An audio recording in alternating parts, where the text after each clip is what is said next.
สบายดีพี่น้องที่รักแพงในองค์พระเยซูคริสต์ทุกท่านมื้อนี้เป็นโอกาสดีที่พวกเราจะได้มาฟังพระโอวาทของพระเจ้าถือว่าเป็นการนมัสการพระองค์โดยการฟังคำตรัสสั่งของพระองค์เนาะวันนี้พวกเราก็จะมาเว้าถึงเรื่องพระคัมภีร์เป็นความจริงและพิสูจน์ความจริงอย่างถูกต้องเป็นตอนที่3พวกเราจะมาเว้าถึงเรื่องการกำเนิดของมนุษย์เนาะพระเจ้าได้ทรงสร้างมนุษย์ทุกชาติให้สืบสายเลือดอันเดียวกัน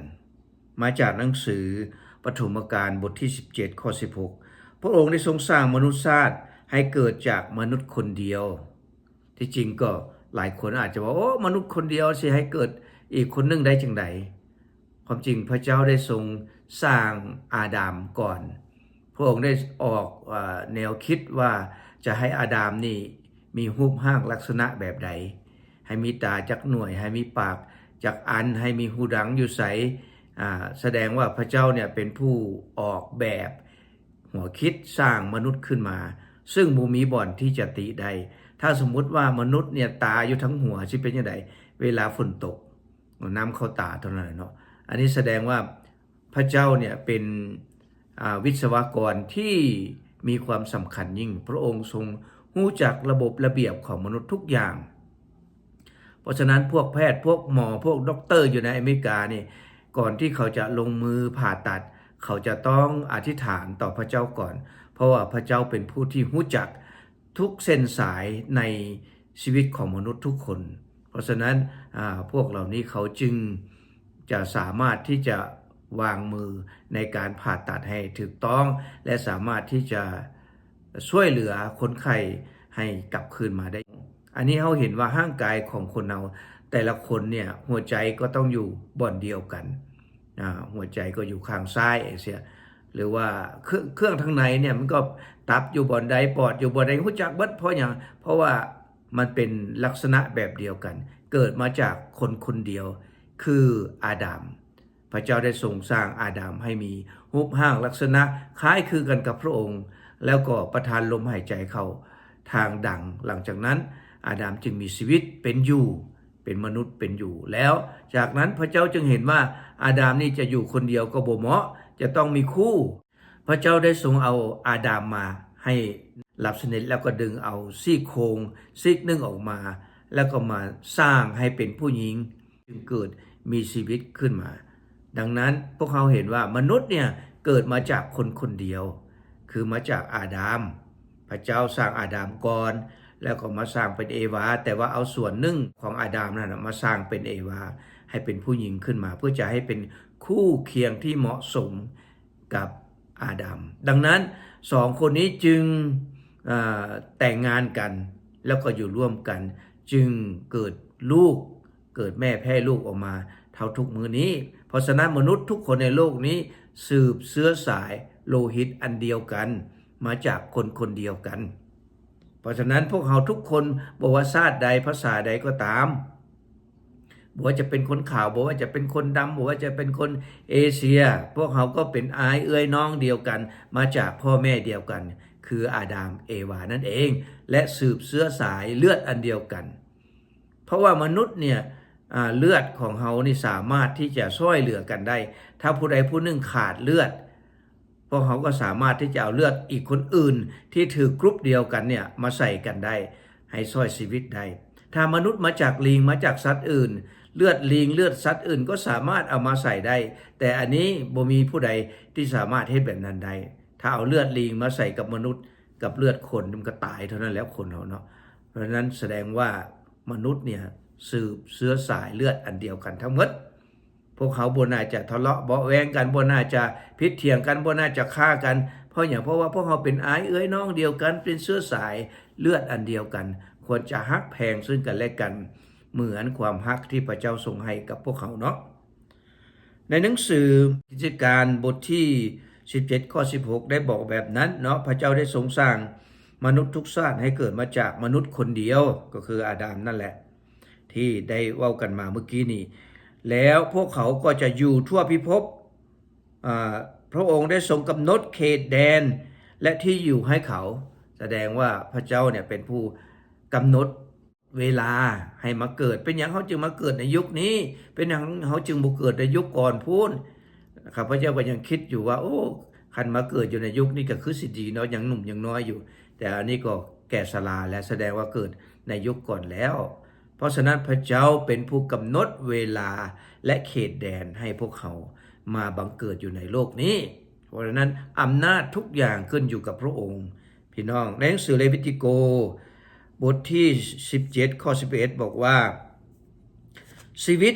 ของทุกๆสิ่งที่เป็นอยู่แม่นอยู่ในเลือดเพราะฉะนั้นเขาจึงได้สั่งให้ถอกเลือดทุกชนิดใส่ถึงแท่นบูชาเพื่อลบล้างความผิดบาปอย่างประชาชนเลือดสามารถลบล้างบาปได้เพราะแม่นชีวิตเนี่ยแสดงว่าพระเยซูสามารถที่จะเอาเลือดของพระองค์มาตึงถึงไม้กางเขนชำระออกเพื่อลบล้างความผิดบาปของมนุษย์ได้เพราะว่าทุกสิ่งชำระด้วยเลือดคือชีวิตของมนุษย์ถ้าบ่เชื่อก็ลองเอาเลือดออกจากร่างกายของเราเหมือนลองเหมือนคันบ่ตายโลดชีวิตของมนุษย์นี่ขึ้นอยู่กับเลือดนั่นน่ะเลือดเป็นชีวิตเพราะฉะนั้นน่ะ พระธรรมของพระเจ้าจึงบอกว่ามนุษย์ทุกคนเนี่ยเกิดมาจากสายเลือดอันเดียวกันมาจากคนเดียวคืออาดัมเป็นคนที่จะต้นตระกูลของมนุษยชาติทั้งหลายเพราะฉะนั้นเมื่อผู้หญิงเกิดมาจากผู้ชายสันใดทุกวันนี้ผู้ชายก็เกิดมาจากผู้หญิงสันนั้นแสดงว่าเอวาเนี่ยเกิดมาจากอาดัมเพราะว่าเป็นส่วนหนึ่งของอาดัมเป็นสี่ข้างของอาดัมเป็นกระดูกซี่โครงข้างหนึ่งของอาดัมเพราะฉะนั้นผู้หญิงกับผู้ชายนี่เกิดมาในโลกนี้เพื่อเป็นคู่เคียงซึ่งกันและกันที่เหมาะสมพระเจ้าบ่ได้เอากระโหลกหัวมาสร้างเป็นผู้หญิงเพื่อจะให้ผู้หญิงกดขี่ข่มเหงผู้ชายพระเจ้าบ่ได้เอาหรือตีนของผู้ชายของอาดัมนั้นมาสร้างเป็นผู้หญิงเพื่อจะให้เป็นที่เหยียบย่ำของผู้ชายบ่แม่นพี่น้องผู้หญิงกับผู้ชายนี่เป็นของคู่กันเป็นคู่ชีวิตกันอยู่เคียงบ่าเคียงไหล่ซึ่งกันและกันยามทุกข์ยามสุขก็ต้องให้กำลังใจซึ่งกันและกันอันนี้เป็นสิ่งที่กำหนดกฎเกณฑ์ที่พระเจ้าได้ทรงสร้างมาเนาะและหนังสือพระบัญญัติบทที่12ข้อ23ถึง24ได้บอกว่าแต่อย่ากินซีนที่ยังมีเลือดอยู่ในนั้นเพราะชีวิตแม่นอยู่ในเลือดและพวกเจ้าบ่ต้องกินสิ่งที่มีชีวิตพร้อมกับซีนอย่ากินเลือดสำหรับเป็นอาหารแต่ให้เทลงดินเหมือนดังเทน้ำให้เทลงที่ดินเหมือนกับเทน้ำแสดงว่าพระคำของพระเจ้าเนี่ยห้ามบ่ให้เฮากินเลือดเป็นอย่างเลือดเพราะว่าเลือดเนี่ยเป็นชีวิตของมนุษย์และเป็นชีวิตของสัตว์ดังนั้นจะเป็นเลือดดิบก็ดีจะเป็นเลือดสุกก็ดีพระคำของพระเจ้าห้ามบ่ให้มนุษย์กินแบบนั้นเพราะว่ามันเป็นเหมือนกับว่าบ่เป็นขนถ้าไปกินเลือดแดงๆพระเจ้าบอกว่าเลือดนั่นเป็นชีวิตของพวกเขาเพราะฉะนั้นพระเยซูไถ่มนุษย์โดยเลือดของพระองค์เพื่อจะให้คนเฮานี่สามารถเป็นผู้บริสุทธิ์ชอบธรรมได้โดยการไถ่ถอนโทษบาปจากเลือดของพระเยซูเนาะเอาละพี่น้องประการที่1ในมื้อนี้พวกเราได้เว้าถึงเชื้อสายของมนุษย์คือมนุษย์เนี่ยสืบเชื้อสายเลือดอันเดียวกันและประการที่2ก็คือว่าทะเลในโลกนี้ที่เราเห็นเนี่ยมันเป็นอย่างมันคือบ่เต็มจากเทื่อน้ำมันไหลลงไปแล้วไหลลงไปอีกมันก็บ่เต็มมันก็บ่ล้นหลามขึ้นมาใส่พื้นแผ่นดินเนาะเพราะว่าถ้าหากพิสูจน์ทางวิทยาศาสตร์ปัจจุบันนี้ก็เพราะว่ามันมีแสงแดดแผดเผาไอน้ำมันเป็นไอน้ำเนาะเผาน้ำทะเลแล้วมันก็เป็นไอน้ำขึ้นไปถึงเมฆแล้วก็ไปเป็นฝนตกลงมาหมุนเวียนกันอยู่แบบนั้นแต่ความจริงพระธรรมของพระเจ้าเนี่ยเว้าความจริงนี้ก่อนแล้วก่อนที่นักวิทยาศาสตร์จะมาพิสูจน์ความจริงในปัจจุบันนี้ในหนังสือท่านผู้ประกาศบทที่1ข้อ7ก่อนคริสตศักราช930ปีท่านผู้ประกาศได้เขียนเอาไว้ว่าแม่น้ำทุกสายไหลไปสู่ทะเลแต่ทะเลก็ยังบ่เต็มจักเทื่อ น้ำกลับคืนสู่บ่อนที่แม่น้ำตั้งต้นไหลไปและตั้งต้นไหลมาอีกใหม่เห็นบ่น้ำมันกลับคืนไปสู่บ่อนที่มันตั้งต้นไหลไปได้จังไดพวกเราก็เคยเว้ากันว่าน้ำเนี่ยมันไหลแล้วมันบ่มีกลับมันไหลไปเลยบ่มีกลับแต่ความจริงมันกลับได้พี่น้องมันไหลลงไปแล้วมันจะกลับขึ้นมาเป็นเมฆอีกมันถูกแดดเผากลับขึ้นมาแล้วก็เป็นฝนตกไปใส่ต้นน้ำมันก็ไหลลงมาอีกเพราะฉะนั้นมันจึงไหลแล้วไหลอีกมันบ่ฮู้จักเต็มทะเลเพราะหยังมันหมุนเวียนกันมันหมุนไปหมุนมาอยู่ซั่นมันไหลเวียนกันไปมาเนี่ยเป็นสิ่งที่จะเฮ็ดให้เฮาเข้าใจว่าโลกนี้มันมีระบบระเบียบอย่างดีถ้าหากว่าน้ำเนี่ยมันมีแต่ไหลลงไปแล้วมันบ่คืนมาอีกมันจะเอาน้ำที่ใดมาไหลอีกเพราะว่าในโลกเนี่ยมันก็ต้องหมดแหละเนาะน้ำอันนี้มันไหลลงไปแล้วมันก็กลับไปเป็นฝนเป็นเมฆตกลงมาอีกมันก็ไหลไปอีกในหนังสือปฐมกาลบทที่1ข้อ2ข้อ9ถึงข้อ10ก็ได้บอกว่าเมื่อพระเจ้าได้ตั้งต้นในละมิตจักสร้างจักรวาลนี้โลกบ่ทันมีรูปร่างยังว่างเปล่าอยู่ความมืดได้หุ้มห่อมหาสมุทรอันกว้างใหญ่ไพศาลและพระวิญญาณของพระเจ้าก็ได้ปกคลุมอยู่เหนือน้ำและพระเจ้าได้กล่าวว่าให้น้ำที่ลุ่มในท้องฟ้ามาโฮมกันอยู่บ่อนเดียวเพื่อมีพื้นดินแห้งปรากฏขึ้นและก็เป็นดังนั้นพระเจ้าจึงเอิ้นบ่อนดินแห้งนั้นว่าแผ่นดินโลกแต่ก่อนมนุษย์โลกของเฮานี่มันมีน้ำหมดคุมหมดปกคุมหมดแต่ว่าพระเจ้าได้ให้มีแผ่นดินโลกเนี่ยโผล่ขึ้นมาให้น้ำไปโฮมอยู่บ่อนเดียวคืออยู่ในทะเลแล้วก็จะมีดินแห้งเกิดขึ้นเนาะพระเจ้าก็เอิ้นว่าบ่อนโฮมน้ำกันนั้นว่าทะเลและพระเจ้าก็เห็นว่าสิ่งนั้นดีและยังมีอีกหลายสิ่งหลายอย่างที่เฮาบ่สามารถที่จะนำมากล่าวในเวลานี้เพราะว่าเวลาของเฮาจำกัดเนาะอันนี้แหละเป็นหลักฐานยืนยันเล็กน้อยที่ข้าพเจ้านำมาในมื้อนี้เพื่อจะมาพิสูจน์ให้ท่านทั้งหลายรู้ว่า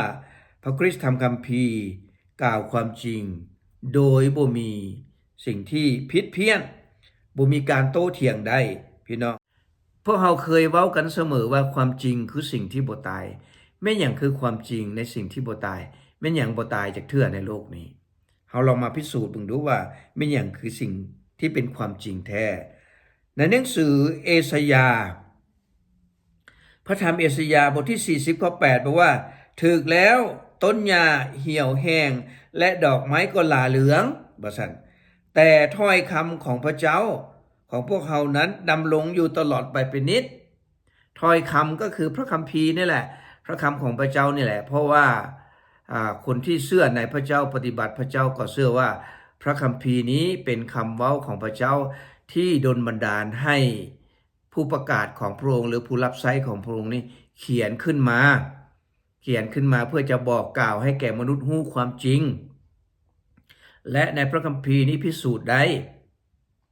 มีคำเว้าทุกคำที่เป็นความจริงพวกเขารู้ว่าความจริงนั้นก็คือเป็นสิ่งที่บ่ตายพระคัมภีร์นี้บ่แม่นว่าเขาจะเอามาใช้แต่อยู่ในโลกนี้เมื่อเวลาเขาจากโลกนี้พระคำของพระเจ้าก็ยังอยู่เพราะว่าพระเจ้ายังอยู่พระเจ้ายังมีชีวิตอยู่คำเว้าของพระเจ้าก็จะต้องยังอยู่เหมือนกับผู้ค้านี่แหละที่ยังมีชีวิตอยู่พี่น้องก็ยังได้ยินเสียงผู้ค้าเว้าอยู่แต่ถ้าผู้ค้าจากโลกนี้ไปแล้วเนี่ยจะบ่ได้ยินเสียงอีกแต่ว่าพระเจ้านั้นบ่เป็นแบบนั้นเพราะว่าพระองค์บ่ได้ตายพระองค์มีชีวิตอยู่ตลอดไปเป็นนิจพระองค์เว้าได้ทุกเมื่อพระองค์เว้าได้ทุกยามทุกเวลาทุกปีเพราะฉะนั้นจึงเป็นความจริงในพระคัมภีร์นี้ได้บอกว่าพระคำถ้อยคำของพระองค์นั้นดำรงอยู่ตลอดไปฟ้าและดินจะล่วงพ้นไปแต่ถ้อยคำของพระองค์นั้นบ่ล่วงพ้นไปจักเทื่อโลกที่เราเห็นเนี่ยฟ้าและดินดวงอาทิตย์ดวงจันทร์เนี่ยมันมีมืออายุไขของมันจะต้องล่วงไปมันจะต้องเสียไปมันจะต้องถูกเผาผลาญไปแต่ว่าพระคำของพระเจ้าเนี่ยที่เราเอามาเว้ากันเนี่ยจะดำรงอยู่เป็นนิจจะเว้ากันอยู่ในโลกนี้และจะเว้ากันอยู่ในสวรรค์ด้วยเพราะว่าพระเจ้าเป็นเจ้าของสวรรค์และพระองค์ได้สร้างโลกนี้เป็นสิ่งที่อาศัยชั่วคราวเท่านั้นบ่แม่นว่าจะอาศัยอยู่ตลอดไปมนุษย์ถือกำหนดไว้แล้วว่ามื้อนึงจะต้องตาย แต่หลังจากนั้นจะต้องเข้าสู่การพิพากษาดังนั้นในมื้อนี้ที่พวกเราได้เรียนได้ศึกษากันมานี้ก็เป็นเรื่องพระคัมภีร์เป็นความจริงและเป็นความจริงที่พิสูจน์อย่างถูกต้องแล้วบ่มีมนุษย์คนใดในโลกนี้ที่จะเขียนหนังสือเล่มใดเล่มหนึ่งขึ้นมาเพื่อจะเว้าความจริงตลอดไปได้นอกจากพระคัมภีร์นี้และข้าพเจ้าก็อยากเสริมอีกน้อยนึงเกี่ยวกับเรื่องได้มาของพระคัมภีร์เป็นอย่างจึงเชื่อว่าพระคัมภีร์ไบเบิลเนี่ยเป็นพระคำของพระเจ้าเป็นคำเว้าของพระเจ้าเพราะว่าพระคัมภีร์ไบเบิลเนี่ยเป็นมีอยู่จำนวน66เล่ม66ฉบับด้วยกันจำนวน66ฉบับนี้ใช้เวลาในการเขียน1,600 ปีจึงเขียนแล้วและการที่เขียน 1,600 ปีนี้พระเจ้าใช้คนของพระองค์40คนเป็นคนเขียนขึ้นมาพระองค์ได้โดนใจคนเหล่านี้และได้ครอบคลุมในการเขียนเป็นอย่างจึงเชื่อว่าเป็นการครอบคลุมจากพระเจ้าหลายคนอาจจะคิดว่าอ้าวผู้ใดเขียนขึ้นมาก็ได้ตัวว่าซั่นแต่ว่าให้เฮามาพิสูจน์เบิ่งว่าพระคัมภีร์เนี่ยบ่แม่นเขียนในยุคเดียวสมัยเดียวบ่แม่นคนเดียวเป็นคนเขียนแต่เว้าเรื่องเดียวเว้าเรื่องการที่พระเยซูจะลงมาไถ่บาปของมนุษย์เว้าเรื่องการที่พระเจ้าจะช่วยมนุษย์ให้ได้รับการพ้นจากความผิดบาปโดยการไถ่ของพระบุตรของพระองค์เป็นเรื่องเดียวนี้ถ้าสมมุติว่าอยู่ในโรงเรียนเนี่ยถ้าครูจะแจกเจียให้บอกว่าเอาให้เจ้าแต่งเรื่องมาเด้อว่าซั่นในห้องเรียนนี่มี10คนแล้วครูบ่ได้บอกว่าให้แต่งเรื่องอีหยังหลังจากนั้นเมื่อเขาแต่งเรื่องเสร็จแล้วเนี่ยแต่ละคนก็แต่งเรื่องของไปของมันเมื่อเวลาครูเอามากวดเบิ่งมันเป็นเรื่องเดียวกันได้บ่มันเป็นไปบ่ได้เพราะว่าหัวคิดของแต่ละคนแต่ถ้าครูเนี่ยเป็นคนไปบอกว่าให้เจ้าเขียนเรื่องผู้นี้เด้อผู้นั้นชื่อนี้เมื่อเวลาเราอายุเท่านั้นปีแล้วเป็นคนแบบนี้เราไปเรียนอยู่หั่นเราไปเฮ็ดงานอยู่นี่ไล่มาจนถึงวันสุดท้ายถ้าครูเป็นคนบอกคนที่1เขียนจากอายุ1ปีถึงอายุ10ปีคนที่2จาก10ปีถึง20ปีคนที่3เขียนไปเรื่อยๆจนจบถ้าครูคนเดียวเป็นคนบอกมันก็จะสามารถเป็นเรื่องเดียวกันได้อันนี้ก็คือกันพระคำของพระเจ้าเนี่ยพระคัมภีร์เนี่ยแม่นพระเจ้าผู้เดียวเป็นคนบอกเพราะฉะนั้นมันจึงเป็นเรื่องเดียวกันได้แต่ว่าคนเขียนนั้นเกิดอยู่คนละยุคคนละสมัยและคนเขียนก็บ่แม่นคนที่มีความรู้แบบเดียวกันบางคนก็เป็นคนหาปลาบางคนก็เป็นคนเลี้ยงสัตว์บางคนก็เป็นคนทำงานเป็นคนที่รับใช้พระเจ้าเสียหลายคนที่เขียนขึ้นมาแต่ว่าอาคาสาวกของพระเยซูก็เขียนข้อความเหล่านี้ขึ้นมาแต่ละคนแล้วก็ผู้พยากรณ์หลายคนที่เขียนขึ้นก็อยู่คนละยุคคนละสมัยแต่มันก็กลายเป็นเรื่องเดียวกันและทุกคนก็บอกว่าบ่แม่นความคิดของข้าพเจ้าเป็นคนเขียนแต่ข้าพเจ้าได้รับการแนะนำจากพระเจ้าได้รับการดลใจจากพระเจ้าพระคัมภีร์ทุกตอนได้รับการดลใจจากพระเจ้าเป็นประโยชน์ในการตักเตือนสั่งสอนว่ากล่าว